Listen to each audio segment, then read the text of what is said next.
Hello friends, it's Quintox here again for another edition of Paranormal Questions. This week we are looking at the Black Hope Curse, which involves multiple inexplicable incidents across different families over a couple of decades. In the early 1980s, a new housing development had been built in Newport, Houston, containing around 1,500 homes. Sam and Judith Haney were amongst many young couples who were excited to be living in their dream home. About a year after they had moved in, an elderly neighbor knocked on their door. The stranger noted that the couple were building a swimming pool in their backyard and said that there was something they needed to be aware of. Sam became intrigued and asked the neighbor what he was referring to. The neighbor replied that there were graves in Sam's backyard and showed him where they were located. Initially, Sam thought this man may be crazy, or perhaps just trying to stir up trouble.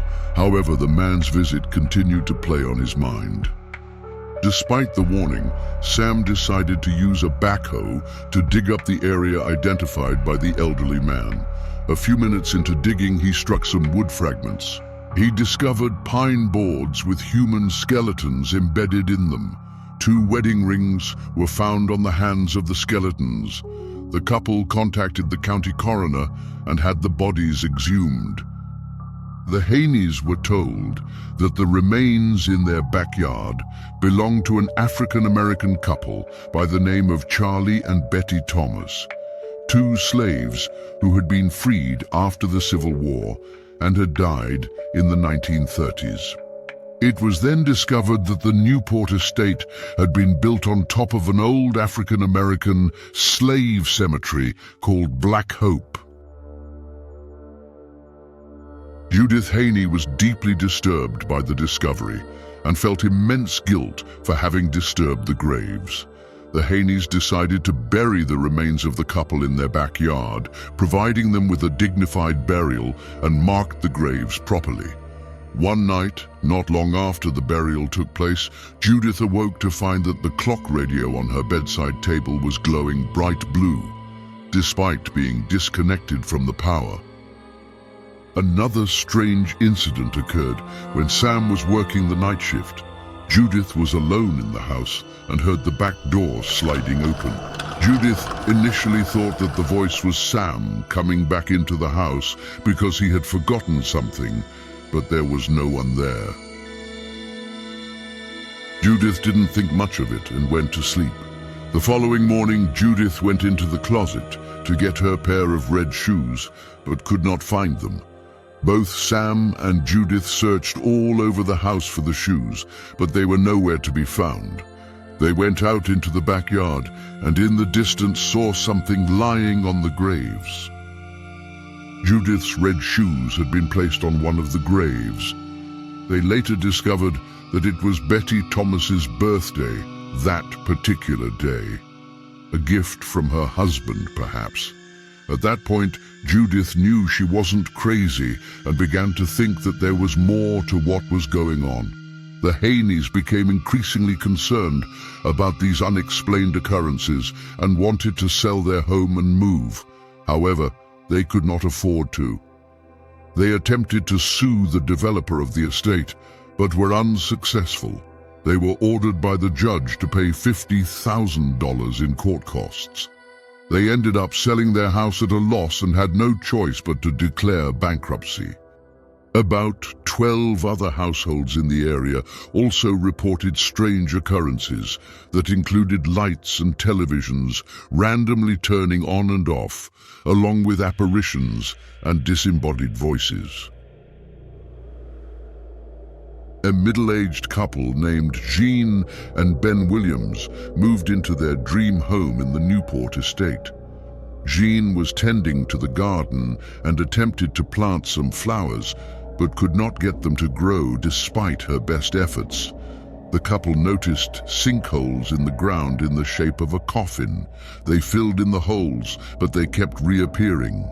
There was a tree near the sinkholes with symbols on the tree signifying the graves of 2 sisters who had been buried there. Strange whispers and shadows were to follow, along with a weird stench.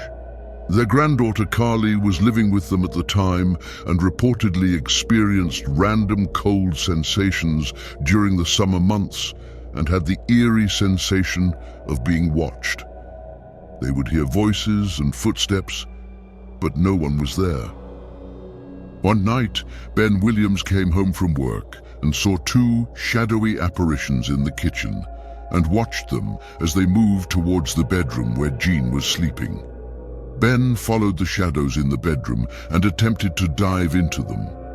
Instead, he fell onto the bed and reported feeling a cold, sticky sensation.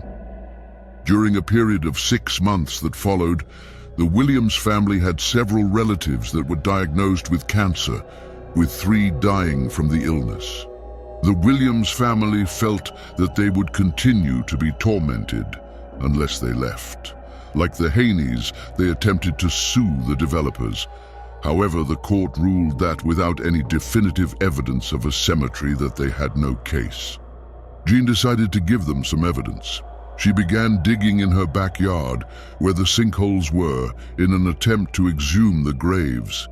Not long after she started digging, Jean began to feel sick. Her daughter Tina took over from her mother and continued digging. Within half an hour, she felt sick and had to lie on the couch. Tina's condition rapidly deteriorated and she became unresponsive. She was rushed to hospital. Tina died 2 days later after suffering a major heart attack at the age of 30. There has been no explanation provided for the experiences of the Haney and Williams families. Tom Hunt moved into the Haneys' home after they fled and has not reported any strange occurrences. Kayla Lengacha, who lives in the Williams home, said they have not experienced anything out of the ordinary. There are other residents, however, who have reported strange occurrences, such as feeling a presence when no one was there, seeing floating black orbs and strange voices. Upon returning home one day, Veni Luna saw her husband and dog looking straight at the TV. They failed to acknowledge her presence. Her husband's slipper had just flown across the room inexplicably. He picked it up and was terrified. Luna remains unperturbed and says that she is not afraid of people who are dead, but rather she is afraid of crazy people who are alive. To this day, there has been no explanation for the Black Hope curse, other than the possibility that the residents who moved had defaulted on their loans and could not afford to continue living in the area.